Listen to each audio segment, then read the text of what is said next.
Hello everyone and welcome back to another video and happy International Booker Prize Winner Day. I have woken up today at 7 a.m, which is very early for me because I normally sleep in very late due to my fatigue, but I'm up at 7 a.m. Australian time because the winner was announced half an hour ago at 7 a.m. and I still haven't looked at who the winner is yet because I want to do a whole wrap up video and I want to react to the winner at the end of this video with you guys. Over the past couple of months, I've read the long list and I wanted to sit down and give you my thoughts, feelings, reviews, and also rank them based on best to worst. The Booker Prize was incredible this year, and I have so many notes on my laptop here, so if I'm looking down, that is why, because my brain is just fried from so much reading. I was jamming it all in last night, trying to finish some books. So in case you didn't know, the International Booker Prize is the world's most influential award for translated fiction. There is the International Booker Prize and there's the Booker Prize. The International Booker Prize is held and announced in May, whereas the Booker Prize is in November. So the International Booker Prize celebrates works of translated fiction that's published in the UK and or Ireland and translated into English. So the Booker Prize is just works of fiction that's already written in English, if that makes sense. So this list is all translated fiction, which I absolutely love reading. I love being able to read from different cultures, getting different feels of writing, and just completely immersing myself in a different way of reading. So in the long list, there's 13 books, and I have to be honest, I did not finish every single book, but I did try and read every single book. I ended up finishing 10, which I'm really happy with, and then I DNF'd 3. I DNF'd 2 of them because I didn't like them, and then 1 because I ran out of time, because that one was about 700 pages long, but I will definitely continue to read that one in the future, in the near future. So I'm going to go through them all in order now, starting with the DNFs and then the order that I think they should be in, and also including my shortlist and what my winner would be. So starting with the books that I did not finish, we have Solenoid. I read this one on my Kobo. This one is about 600 pages long and it's set in 1980s communist Romania. I actually really enjoyed the writing style of this, but I just ran out of time. So this follows a protagonist's diary entries and his life around being a writer and a teacher in Romania. It's a very bizarre kind of writing style. He has a very existential kind of look of life, and he accounts history, philosophy, even maths, just all his thoughts, and that's normally something that I wouldn't really enjoy, but I was really loving the way I just felt really immersed in his brain and just really intrigued by the way he thought. And I feel like this book is easy to get really run down in. I definitely find it easier reading in smaller chunks, so that's why I kind of ran out of time. It was kind of setting me into a little bit of a reading slump, and I'm not sure where it is going, but I'd say so far it's at a 3 or 4 stars. It's enjoyable, but we'll see where it goes. Maybe in the future I will finish it. Next up, we have Heartlamp, and this one was translated from the Kannada language. This is a collection of short stories from the author between 1990 and 2023. So it's a collection of 20 or so stories, and they all are not written as one whole collective novel. It's translated for the first time in English, and it touches on stories of women and girls in India with a particular focus on mothers and relationships between wives and mothers-in-laws. I had to DNF this one a few short stories in. I found it started becoming very repetitive and boring, and I just really did not connect with the writing style. Because this book is written over the span of 20 plus years, I just felt like it wasn't really meant to be a short story collection. It was just mismatched collection of her writing. I also really struggled with the fact that she introduced so many characters at the start of each story, and my brain was trying so hard to focus on who these characters were just for this tiny story, and I just lost all my brain power trying to read this book, and I just wasn't enjoying the reading experience. And last up on my DNFs is Eurotrash, and this was translated from German. I tried my absolute hardest to read this book. I bought myself a copy, got it here. So Eurotrash is about a writer and his 80-year-old ill mother, and they decide to go on a road trip, and she's just been discharged from the mental institution. And it's basically just a long discussion of them talking about their father, talking about Nazism in Germany and the past and their whole history and everything. This book is meant to be autofiction, and it felt so pretentious and just carrying on. It focused way too much on self importance and not at all on the enjoyment of the reader myself. It was just such a slog to get through, and also the translation, I feel like she was trying to do a very literal translation of what the German writing was and finding the exact replica word in English, to the point where so many words I had to look up because I didn't even know what they meant. And I seem to think I have an alright vocabulary, but this was so hard to read. So I got 80 pages of the way through of a 180 page book, and I decided to give up. But maybe I'll pick it up again later. But I was trying to read that yesterday, for the deadline of today, and it was just frying my brain. So I decided to put this down. It's not worth the pain. I am really definitely focusing this year on DNFing books if I'm not enjoying them, and reading books for enjoyment. And if I'm not enjoying it, I will put it down and stop myself from getting into a reading slump. All right, moving on to my ranking now of the books that I read. So we're starting off with number 10 is On a Woman's Madness, which was translated from Dutch. This is queer literature first written in 1982, and it tells the story of a courageous black woman trying to live a life of her choosing. This is a story of love and survival and freedom. It follows this protagonist called Noenka, and she divorces from her abusive husband at the beginning of the book, after 9 days together, and she flees her hometown and creates a new life for herself. I really enjoyed this one. I really liked the writing style. I felt it was really beautiful and moving, but it was a little bit disjointed and all over the place at parts. And yeah, I ended up giving it about like 2.75 stars, so it wasn't the best, but I liked the writing style. I'm going to give a quote from each novel here too, because I thought it will really give you an insight into the writing style and what the book's about. So the quote for this one is, "I'm Noenka, which means never again. Born of two polar opposites, a woman and a man who pull even my dreams apart. I'm a woman, even though I don't know where being female begins and where it ends. And in the eyes of everyone else, I'm black, and I'm still waiting to discover what that means." Really beautiful writing. At number 9, we have There's a Monster Behind the Door.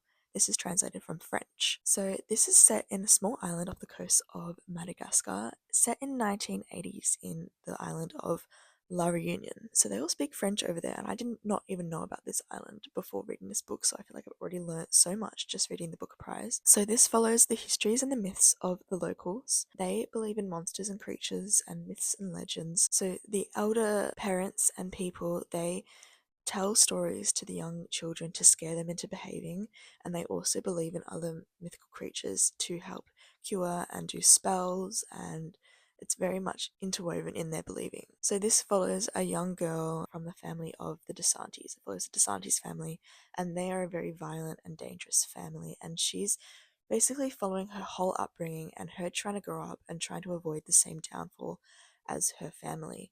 And I really, really enjoyed the writing at the start. The first half I was gripped. I really, really enjoyed it, but it just became a bit repetitive and lost my interest like halfway. I really wanted to focus more on those myths and pull out those ideas on monsters and stuff more. But unfortunately, it just kind of lost my interest halfway through. This one was not shortlisted, it was just longlisted, and I also agree with that. And then the quote here is, "Maybe children forget the omissions of their parents.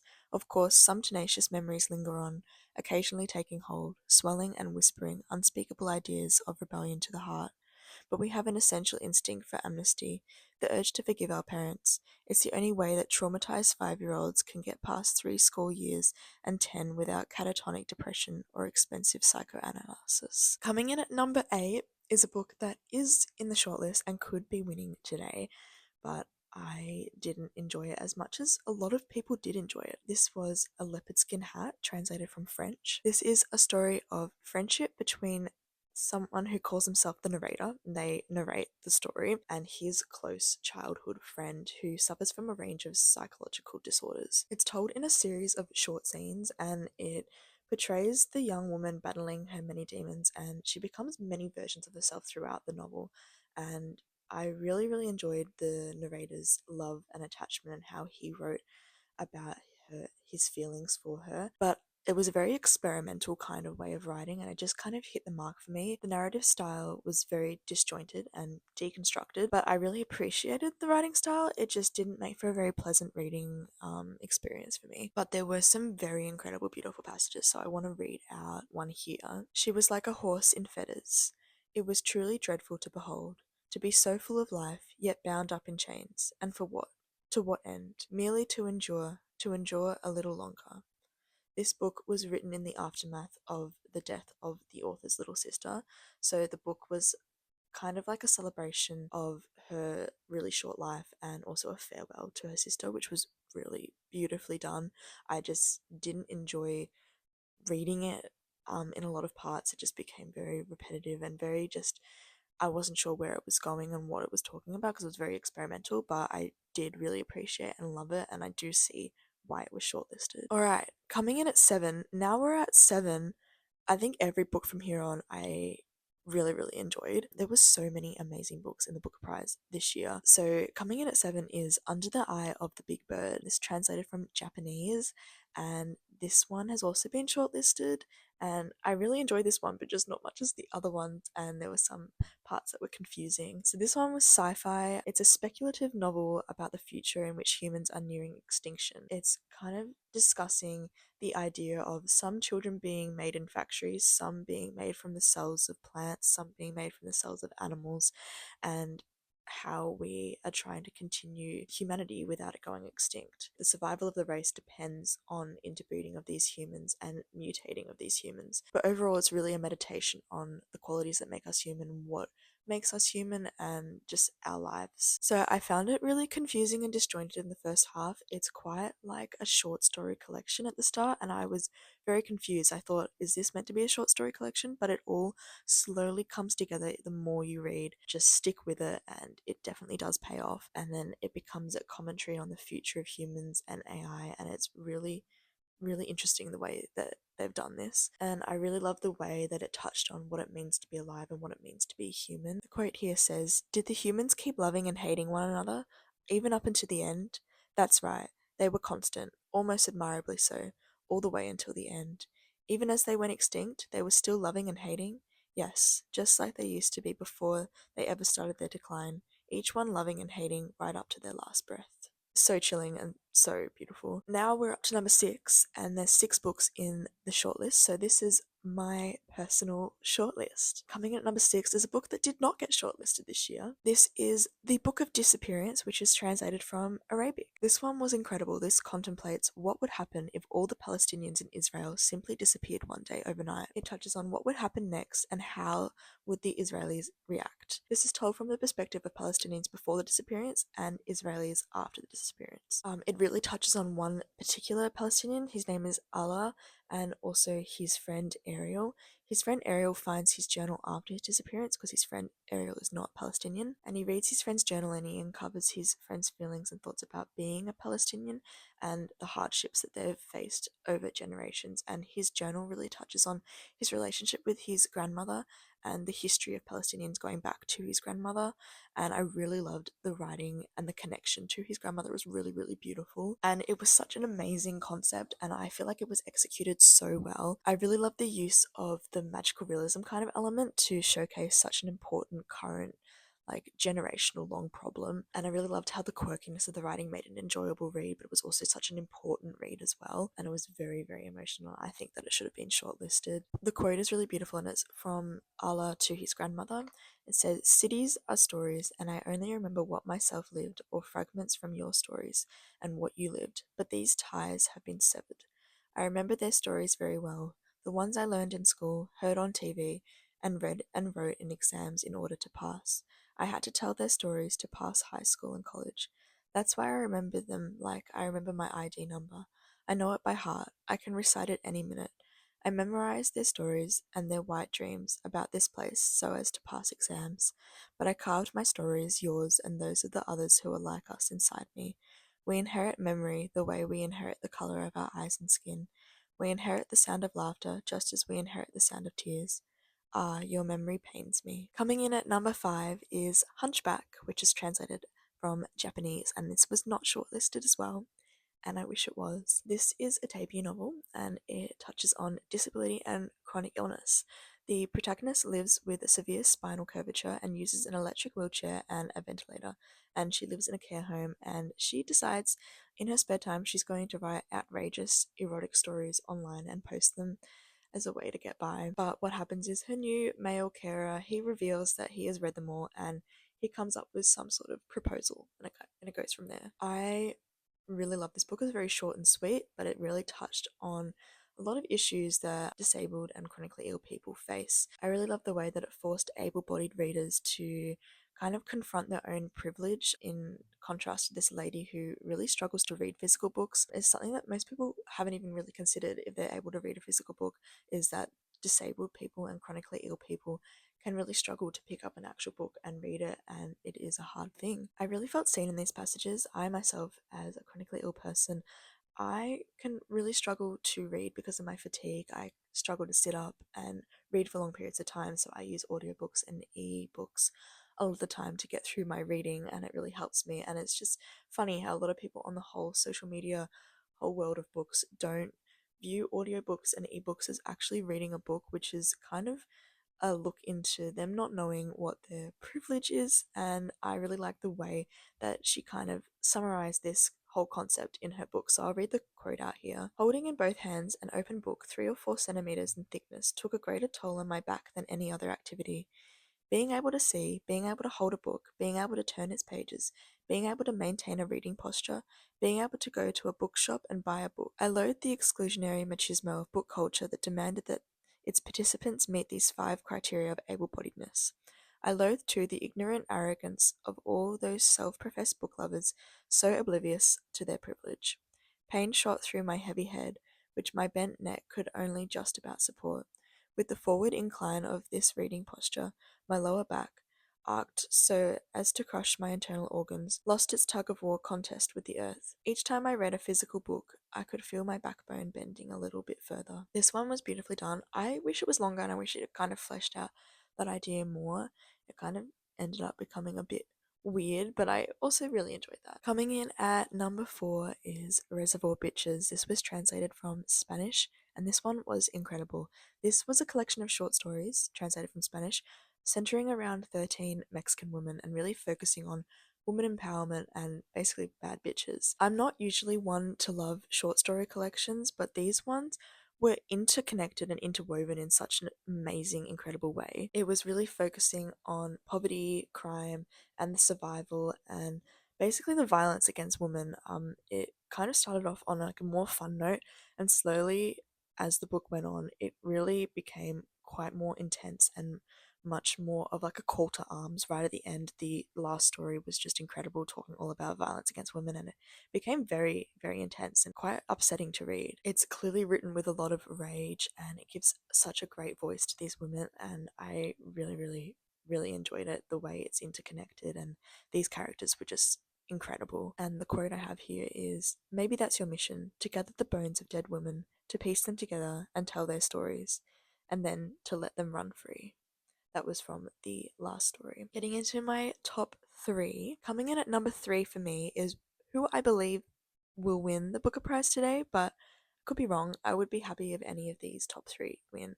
Basically, any of the top 6, really. I love so many of the books. But coming in at number 3, we have Small Boat, translated from French. This one centers around true events based in 2021, where a dinghy capsized in the channel between France and England, and this killed 27 of the 29 migrants on board. So, Small Boat, the story, imagines the perspective of the woman who took the emergency calls, and she refuses to be held responsible for this disaster. She is set in France, and basically, what happens in the story is they're halfway through the channel and they call the English rescue people, and they say, "You're not in English waters, call the French people." And then the French people basically say the same thing: "You're not in French waters, call the English people," because they're right on the border, and no one decides to rescue them, and they end up capsizing. I really love the way that this book held a mirror back to us as the readers. It really challenged the way that we have become desensitized to the migrant problem and their suffering, and really grapples with this idea of individual versus collective responsibility. Who is to blame for this? The book follows three different parts. First, it touches on the woman who was meant to be the rescuer in France being interviewed by the police, and then it touches on the perspective from one of the migrants, and then back to the woman and her final thoughts. And I was really moved and just freaked out by the writing, especially from the perspective of the French lady. She is so disconnected and just does not care at all about the migrant problem, and the way it was written just makes you think that she does not care about this at all. Here's a quick quote from the perspective of this French lady and how disconnected and heartless she can be. "I didn't ask you to leave," I said. "It was your idea. And if you didn't want to get your feet wet, love, you shouldn't have embarked. I didn't push you into the water. I didn't fetch you from your village or field or ruin of a suburb and put you in that wretched leaky boat. And now the water's up to your ankles. I get that you're frightened and you want me to save you and you're impatient. You're counting on me, but I didn't ask you for any of that. So you'll just have to grin and bear and let me get on with my job." And apparently these thoughts were so strong that I actually spoke them out loud. The first bit, at least, certainly if the recordings are to be believed, and there's no reason not to believe them. I accept that. I haven't read any book that kind of touches on this perspective before, and it was just so chilling to read, made me really think more deeply about the migrant problem and how their suffering is, and especially in the passage where it is from this perspective of the migrant, that held up to her perspective was just chilling and just amazingly done. Okay, coming in at number 2 is Perfection. This one translated from Italian. This touches on the emptiness of contemporary existence, the fake facade and perfection that is shown on social media, and this need for finding perfection and not being satisfied with what you already have. This follows a young couple living abroad in Berlin, and they work from home as creatives, and life has become really repetitive and boring, and they keep moving around and changing their lives to kind of discover and find this perfection for them. It also touches on life in 2010s contemporary Berlin, and it really just like captures such a great feeling of growing up in this particular generation. I really love the way the writing style captured that, and the writing style is so gorgeous. I'll read out a few in my book here because I've underlined quite a few. This book really conveys well the feeling of not knowing like where you belong, somewhere between temporary and permanent, and moving between places and not knowing where home is. I really love the way that in this book they're not happy with their lives, but they're showing on social media that their lives are perfect, and it was just really well written, really short and sweet, but just really beautiful and a really amazing intersection between our physical and our digital lives. I really wanted to read out this quote because it is beautiful. It's about them being in love, and this is kind of in the part where their lives are perfect, but the writing style was just so beautiful. "In moments like these, everything seemed possible. They could look back and see they had pretty much everything they'd ever wished for. It had been easy, but also difficult. They knew they had been lucky to find each other so young, but it had also taken determination and perseverance. They didn't feel they had missed out on much. They were in love. The results of that love were all around them: delicious hot meals, their bills paid, a job, and home they liked, the details that comprised their life. It was a life they had created for themselves, building difference upon difference until it encapsulated the real them, with a freedom they would never have had back at home. They were proud of it. On the other side of the window, the city pulsed on, calling them with promises they were in no rush to put to the test. Later on, they would fall asleep, breathing in each other's smells, whispering little jokes, sweet nothings, plans for the next day. But really, what they were saying was a prayer, a silent and strangely solemn prayer, for things to remain exactly as they were. It was always answered." I love that quote so much. And I almost love this one equally as much as I love my winner, which we're moving on to. My personal winner for the International Booker Prize is the first book that I read of this list. This is On the Calculation of Volume 1, and if you've watched my previous videos, you've heard me rave all about this, but I'm going to rave again. So this is translated from Danish, and it is the first part of a septology. So there are 7 books in this, so I'm so lucky I get to read 7 more books of this story. So this follows kind of like the concept of a Groundhog Day. So the protagonist, Tara, she keeps waking up every morning and it's always the 18th of November, but everyone else believes it's the first time they've ever experienced the 18th of November, but she no longer is expecting it to be the 19th of November. She is just waking up again and again and again, and it gets to the point where towards the end of the book, she is up to almost her 365th day of the 18th of November, and it follows her diary entries. She's kind of going mad and like kind of reflecting on why she's in this situation. I really loved the way it's a meditation on love and connectedness and what it really means to exist. I really loved the feeling of how she felt so disconnected from her partner even though she was still living with him, because she had to keep explaining to him what was happening, and he would believe her, but it would take a while each day, and then at the next day it would restart again because he would forget it all had happened. It was just amazingly beautiful prose and just beautiful reflections on life and love. It was quite quirky and like slow pace, and I get why some people didn't like it, but it was very, very up my alley and like very arty and very introspective. If I'm going to relate this to an author that I love, definitely it gives me vibes of Ali Smith, which I absolutely love her writing. And if you love any Ali Smith work, you would love this. And I also just love the way it made us connect with the protagonist in a different way. Being stuck with her in time, I felt like I was with her. That whole concept of time and connection, and it was just really, really incredibly done. I love this quote here about connection. It says, "Maybe we are a weather system, condensation and evaporation. We are together, we look at one another, we touch one another. We condense, we come together, we make love, we fall asleep. We wake and revert to our strange bond, a quiet weather system with no natural disasters." And then I've got one more quote because I love this book so much. This is about how the days are so repetitive and she's stuck in this time loop. "I'm sitting at a table with a pile of paper in front of me on which I have written that it is the 18th of November and that my name is Tara Selter. I feel as if I am no longer alone, as if someone is listening. My days have not been lost to oblivion. They exist. My days exist in my pile of paper. They have not been erased during the night. The paper remembers, and on it I can see that it says day number this and day number that and the 18th of November, but never the 19th. So those are my thoughts on the book prize. And now comes to the most exciting part of this video. We are going to be reacting to the actual winner. So it is now 8:15. So the winner's been out for an hour and 15 minutes, and I've been trying so hard not to look at my phone when I first woke up and not be spoiled by who the winner is. So I'm going to go on my laptop now and we're going to see who the winner is. We're looking up the Booker Prize, and I think it's just probably going to come up straight away because it's going to be all in the news. I'm so excited. Okay, I can't see it yet. Are you kidding me? I'm a bit disappointed.